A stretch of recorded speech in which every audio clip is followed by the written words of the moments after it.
Como eu comentei no vídeo anterior, existem experiências de laboratório na psicologia que comprovam a influência do inconsciente em nossas vidas. Mas pela própria natureza desses experimentos, porque eles são limitados em termos de um tempo, ainda não existe uma forma de se comprovar em laboratório a influência do inconsciente no longo prazo em nossas vidas. Mas como eu mencionei rapidamente no primeiro vídeo, empiricamente a gente observa isso no consultório. E é isso que eu quero abordar e compartilhar com vocês aqui. Um dos campos mais, entre aspas, fáceis de se identificar isso é o das relações amorosas. Primeiro deixa eu fazer uma explicação sobre uma parte da dinâmica da psique. A psique projeta os conteúdos dela no mundo. Isso é natural, é involuntário, você não tem o que fazer. É assim que funciona. Pois bem, e a psique projeta Eros no mundo e nas pessoas. Eros, nesse contexto, não tem a ver com erotismo ou pornografia ou excitação sexual. Não. Como arquétipo, Eros significa princípio da vida. A criação do mundo, segundo a mitologia grega, aconteceu quando já existiam 4 entidades. Gaia, que é a Terra, Uranus, que é o céu, Tártaro, que era um reino profundo, e finalmente Eros. Esse Eros não é aquele Eros que a gente vê por aí, um anjinho barroco, quase com um bebê, com um arco e flecha na mão. Era uma entidade, não havia um corpo, uma forma. Mas foi Eros que permitiu que Gaia e Uranus se unissem. Sem que houvesse essa união, não existiria a criação de todos os seres vivos no planeta. Então Eros, claro, a imagem de Eros vai se modificando ao longo dos séculos, até chegar nessa imagem que nós temos hoje meio que estereotipada. Mas quando eu falo de Eros, eu estou me referindo a esse princípio da vida. Pois bem, a psique projeta Eros no mundo e nas pessoas. Então quando você se apaixona por alguém, ou se interessa por um projeto, ou por um trabalho, o que for, é porque ali tem Eros. Da mesma forma, a psique pode retirar Eros.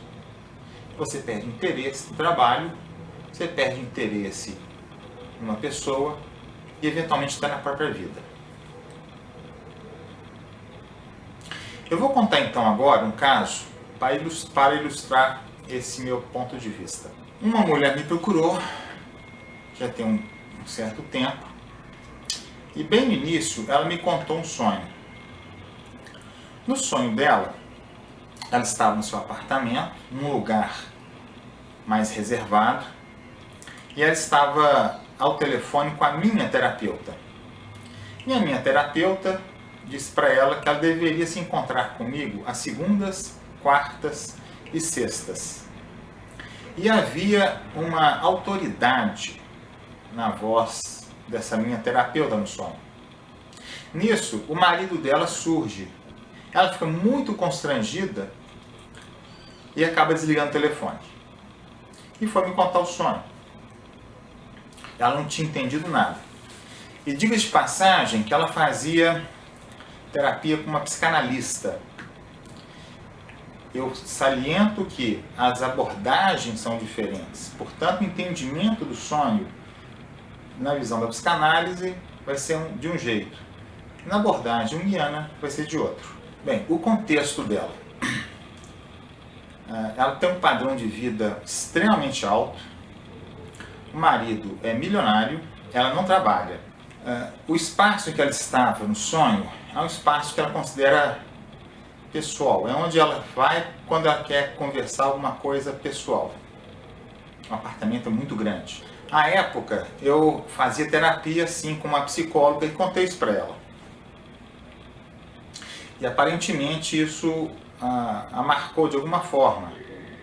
Porque porque ela me respeitava e na associação que ela fez, é como se eu faço terapia, então a minha terapeuta sabe muito mais do que eu. Além disso, era uma mulher. E nesse sonho eu já comecei a mostrar uma coisa para ela. Ela não tinha contato com a própria alma. Então é como se o telefonema da minha terapeuta para ela fosse uma tentativa da sua psique de restabelecer uma comunicação entre a consciência dela e sua alma. Como ela não tinha isso, ela, vamos dizer, entre aspas, tomou isso emprestado de mim. Mas por que no sonho a minha terapeuta fala para ela que ela deve encontrar comigo às segundas, quartas e sextas? É porque nessa época ela fazia parte de um grupo de dança, teve uma desavença com o professor e estava procurando uma outra academia para poder dançar. E descobriu que pertinho da casa dela tinha uma academia e que os horários da dança seriam segundas, quartas e sextas. Esse é um outro aspecto de Eros, o prazer. Então, no sonho, a minha terapeuta fala para ela que ela precisa resgatar Eros e mistura a dança, que ela tem um grande prazer com isso, com encontros comigo. Com o passar do tempo, ela foi me contando mais e mais sonhos.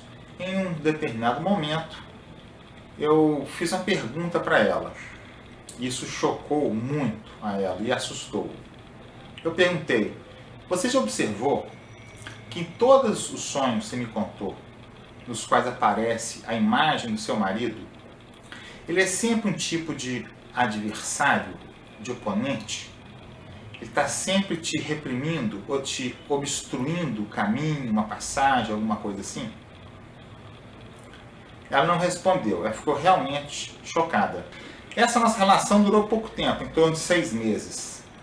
E ela decidiu terminar porque um dia ela disse que estava se sentindo ameaçada se continuasse se encontrando comigo.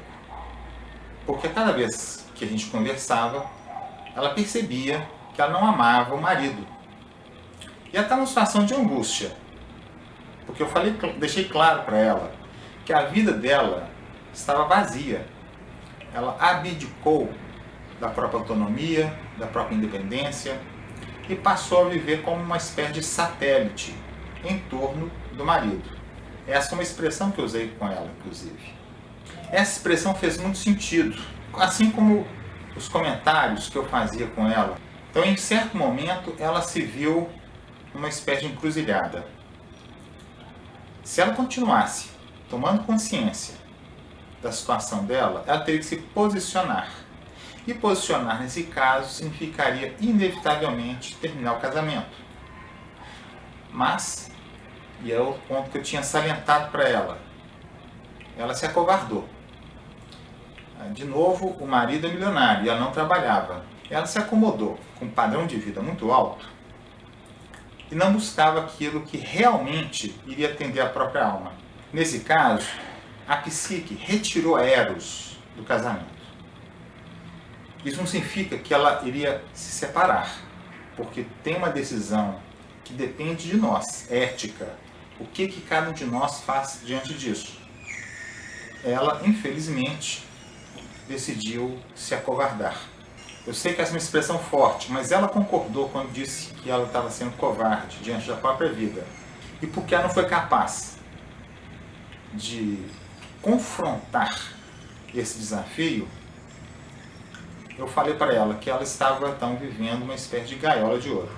Então, mais uma vez, o inconsciente influencia sim as nossas vidas. Ele coloca Eros e ele tira Eros. Mas cada um de nós tem que saber o que fazer em relação a isso. No próximo vídeo eu vou comentar mais outro caso clínico de um casal. Um abraço e até daqui a 2 semanas.